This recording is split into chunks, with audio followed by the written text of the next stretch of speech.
घनघोर अंधकार में घिरी काली हवेली के अंदर एक कमरा था जहां जहर की खुशबू हवा में घुली रहती थी और एक बड़ी कांच की बोतल में हल्का नीला तरल लहरें मार रहा था।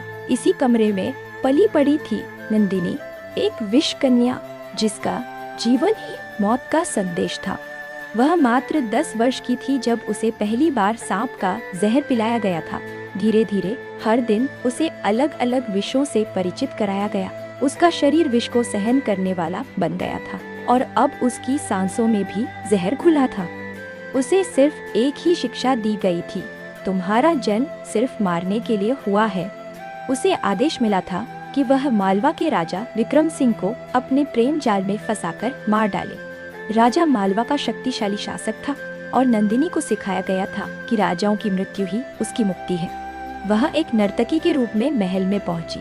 उसकी चाल में ऐसा जादू था कि राजा विक्रम सिंह ने उसे तुरंत अपनी सभा में स्थान दे दिया।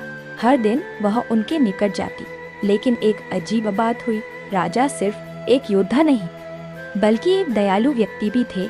वे अपनी प्रजा का ध्यान रखते, अपने सैनिकों से मित्रवत व्यवहार करते और हर स्त्री का सम्मान करते थे। यह पहली बार था जब किसी पुरुष ने नंदिनी को सिर्फ एक वस्तु की तरह नहीं देखा। धीरे धीरे नंदिनी का हृदय विचलित होने लगा।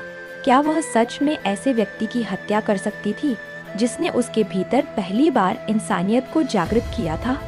एक दिन विक्रम सिंह ने उसे बुलाया और कहा, तुम्हारी आंखों में एक अजीब दर्द दिखता है नंदिनी, क्या तुम मुझे अपना सच नहीं बता सकती? नंदिनी कांप गई। क्या राजा को शक हो गया था? परंतु यह पहला अवसर था जब किसी ने उसके भीतर छिपे दर्द को देखा था।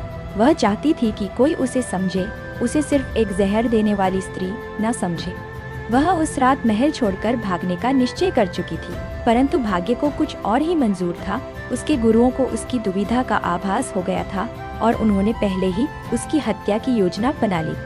नंदिनी ने महल से भागने की कोशिश की, लेकिन रास्ते में उसे घेर लिया गया। उसके गुरु ने कहा, अगर तुम राजा को नहीं मारोगी तो तुम्हें मार दिया जाएगा।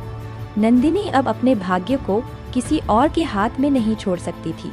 उसने अपने भीतर बसे जहर को ही हथियार बनाया और उन लोगों से युद्ध करने लगी जिन्होंने उसे मौत का उपकरण बना दिया था। एक विष कन्या के रूप में उसने जो सीखा था वह अब उसकी रक्षा कर रहा था। युद्ध के अंत में जब राजा विक्रम सिंह ने नंदिनी को घायल देखा तो उन्होंने कहा, अब तुम मुक्त हो नंदिनी। नंदिनी ने मुस्कुराते हुए उत्तर दिया, नहीं राजा साहब, मुक्ति तब मिलेगी जब मैं जहर से नहीं अपने कर्मों से जानी जाऊंगी। वह मालवा छोड़कर एक नए जीवन की तलाश में निकल पड़ी। अब वह विष कन्या नहीं थी, अब वह सिर्फ नंदिनी थी, अपनी तकदीर खुद लिखने वाली।